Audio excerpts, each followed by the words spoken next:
રાજકોટના શાપર વેરાવળ વિસ્તારમાં 2 દિવસ પૂર્વે બનેલી હુમલાની ઘટના હવે ઘાતકી હત્યામાં પરિણમી છે, જ્યાં સાઢુભાઈના હાથે જ સાઢુભાઈનું મોત નીપજ્યું। બાળકને ઘરે રાખવાના મામૂલી મુદ્દે થયેલા ઉગ્ર વિવાદમાં આરોપી અમરેન્દ્રસિંહે પોતાના 40 વર્ષીય સાઢુભાઈ બ્રિજબિહારી સિંહને અગાસી પરથી નીચે ફેંકી દીધા।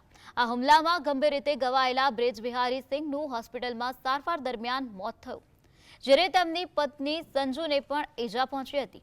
શાપર વેરાવળ પોલીસે ત્વરિત કાર્યવાહી કરીને આરોપી અમરેન્દ્રસિંહની ધરપકડ કરી કાયદેસરની કાર્યવાહી હાથ ધરી છે।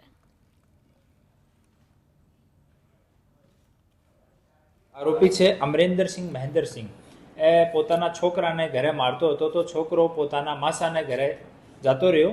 ત્યાં લેવા માટે આ અમરેન્દ્રસિંહ પાછળ ગયો ને ઉપર જઈને આ બાબતમાં કે ભાઈ અમારા છોકરાને લઈને જવાનો છે, આ બાબતમાં બંને સાડુ અને સાળી સાથે ઝઘડો કર્યો। આ ઝઘડામાં ઝપાઝપી થઈ અને પોતાના સાડુ બ્રિજબિહારી સિંહને ફર્સ્ટ ફ્લોરથી ઉપર ધક્કો મારી દીધો અને નીચે પડ્યા પછી આની जो स्थिति थी आ गंभीर थी और तुरंत होस्पिटल में रेफर करवामां आव्या અને સાપર પોલીસ સ્ટેશનમાં અટેમ્પ્ટ ટુ મર્ડરનો ગુનો દાખલ કરવામાં આવ્યો।